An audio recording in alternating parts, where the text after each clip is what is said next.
everyone, I hope you are every wonder every time you pay tax or buy something with that added tax.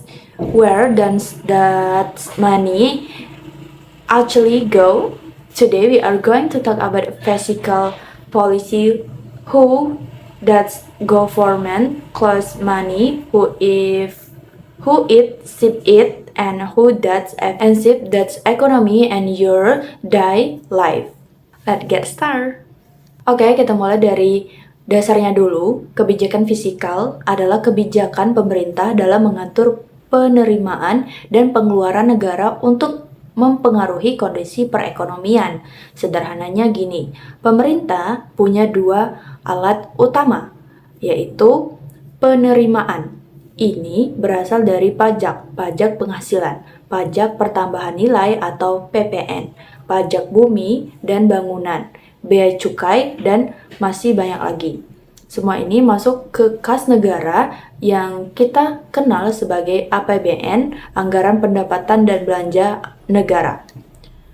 Kedua, yaitu pengeluaran. Uang yang sudah terkumpul kemudian dibelanjakan oleh pemerintah untuk membangun struktur, bayar gaji ASN, biaya pendidikan dan kesehatan, sampai memberikan bantuan sosial ke masyarakat yang membutuhkan. Nah, kebijakan fiskal bekerja dengan cara mengatur seberapa besar pemerintah memungut pajak dan seberapa banyak pemerintah membelanjakan uangnya. Dua hal ini mempunyai dampak langsung terhadap kondisi ekonomi secara keseluruhan. Di Indonesia, kebijakan fiskal dijalankan oleh pemerintah keuangan dan ditetapkan bersama DPR setiap tahunnya melalui APBN. Dalam ekonomi makro, kebijakan fiskal dibagi menjadi dua jenis utama tergantung kondisi ekonomi yang sedang dihadapi. Pertama yaitu fiskal ekspansif. Ini digunakan ketika ekonomi sedang lesu atau pertumbuhan melambat, pengangguran tinggi, dan daya beli masyarakat melemah. Caranya adalah pemerintah menambah belanja negara atau menurunkan pajak atau keduanya sekaligus. Tujuannya adalah menyuntik uang ke dalam perekonomian agar aktivitas ekonomi kembali bergerak. Ketika pemerintah membangun jalan tol, misalnya kontraktor dapat proyek pekerjaan, dapat upah, material bangunan terjual, warung di sekitar proyek laku, efeknya menyebar kemana-mana. Kedua, yaitu kebijakan fiskal kontraktif.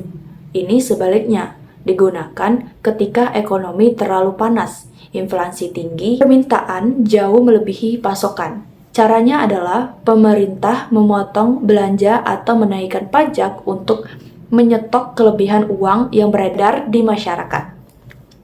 Intinya, kebijakan fiskal itu seperti gas dan rem. Ekspektasi adalah gas ketika ekonomi perlu didorong, sedangkan kontraktif adalah rem ketika ekonomi terlalu diinginkan. Nah, sekarang kita masuk ke salah satu konsep yang paling menarik dalam ekonomi makro, yaitu multiplier effect atau efek pengganda. Konsep ini pertama kali dikembangkan oleh ekonom John Maynard Keynes, dan intinya adalah setiap rupiah yang dibelanjakan, pemerintah bisa menghasilkan dampak ekonomi yang lebih besar dari nilai aslinya. Contoh konkretnya, misalnya pemerintah menggelontarkan 1 triliun untuk membangun jembatan di suatu daerah. Kontraktor menerima uang itu lalu membayar upah para pekerja.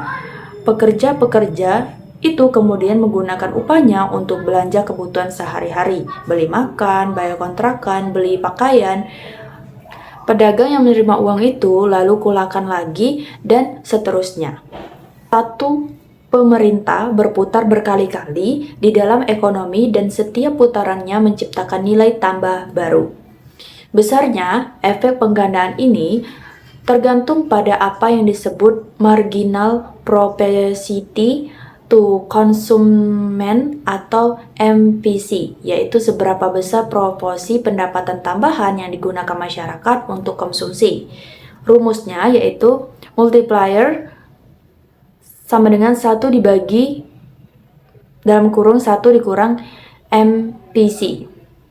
Kalau MPC-nya 0,8 artinya dari setiap Rp100 ditambah pendapatan 80.000 dibelanjakan, maka multipliernya adalah 1 dibagi 0,25 sama dengan 5. Artinya setiap Rp1 yang dibelanjakan pemerintah bisa menghasilkan dampak ekonomi sebesar Rp5. Inilah alasan mengapa belanja pemerintah dianggap sebagai instrumen yang sangat powerful dalam kebijakan fiskal. Sekarang kita lihat lebih konkret bagaimana ini bekerja di Indonesia. APBN Indonesia tahun 2024 mencapai angka sekitar 3 triliun, angka yang sangat besar, dan dari mana sebagian besar uang itu berasal, yaitu dari pajak yang menyumbang sekitar 80% dari total penerimaan negara. Pajak terbesar berasal dari pajak penghasilan atau PPh dan pajak pertambahan nilai atau PPN. Setiap kali kamu belanja di minimarket dan ada struk tertuliskan PPN itu sebesar 11%, itu kontribusimu ke APBN. Nah, uang itu kemudian dibelanjakan ke berbagai sektor di APBN 2024. Beberapa pos belanja terbesar antara lain yaitu belanja pendidikan mendapatkan alokasi sekitar 20% dari APBN. Ini bahkan sudah diamatkan langsung oleh konstitusi. Belanja infrastruktur mendapatkan porsi sebesar untuk pembangunan jalan, jembatan, bendungan, dan konektivitas antara daerah. Transfer ke daerah, uang yang dikirim ke pemerintah, provinsi, dan kabupaten atau kota untuk membiayai layanan publik di tingkat lokal. Dan perlindungan sosial termasuk program Keluarga Harapan, subsidi BBM, subsidi pupuk, dan berbagai bantuan langsung tunai lainnya. Jadi, kalau ada yang bertanya uang pajak kamu dipakai untuk apa, jawabannya ada di sana. Ada satu hal lagi yang penting untuk kita pahami soal defisit dan surplus anggaran. Ketika pengeluaran pemerintah lebih besar dari penerimanya, terjadi yang namanya defisit anggaran. Indonesia hampir setiap tahun mengalami defisit. Artinya pemerintah membelanjakan lebih banyak dari yang diterima dari pajak. Untuk menutupi defisit itu, pemerintah berhutang, baik melalui penerbitan surat berharga negara atau SBN yang dibeli oleh investor dalam dan luar negeri maupun melalui pinjaman luar negeri. Apakah defisit itu buruk? Tidak selalu. Dalam kondisi ekonomi lesu, defisit yang terkelola dengan baik justru diperlukan untuk mendorong pertumbuhan. Undang-undang di Indonesia bahkan mengizinkan defisit APBN hingga maksimal 3% dari GDP. Yang berbahaya adalah ketika defisit terlalu besar dan terus-menerus tanpa diimbangi pertumbuhan ekonomi, karena uang yang menumpuk akan membebani generasi berikutnya.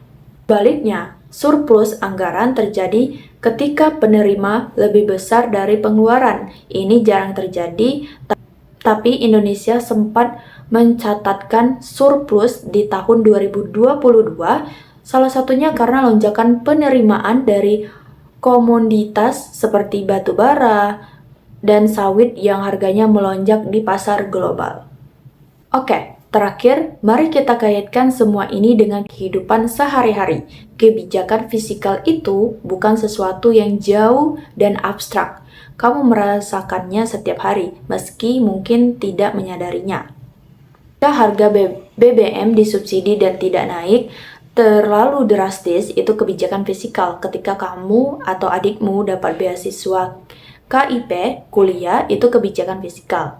Ketika jalan di depan rumahmu diperbaiki menggunakan dana APBD, itu kebijakan fiskal. Ketika ada bantuan langsung tunai di masa pandemi, itu kebijakan fiskal ekspansif yang dirancang untuk menopang daya beli masyarakat di saat ekonomi terpuruk. Tapi kebijakan fiskal juga mempunyai batasan dan risiko. Belanja yang berlebihan bisa mendorong inflasi, banyak pajak yang terlalu tinggi bisa mematikan semangat usaha. dan utang yang tidak terkendali bisa jadi beban jangka panjang. Itulah kenapa kebijakan fiskal selalu menjadi perdebatan, karena di balik setiap angka di APBN ada pilihan-pilihan sulit tentang siapa yang diuntungkan dan siapa yang menanggung beban. Memahami kebijakan fiskal berarti memahami bagaimana negara bekerja untuk rakyatnya, dan bagaimana kita sebagai warga negara bisa ikut mengawasinya. That's all for today's video. I have seen how fiscal policy snap everything for the world. You drive on to the subsidies you benefit from, to the tax you pay everything day. Thank you for watching, and I'll see you in the next one.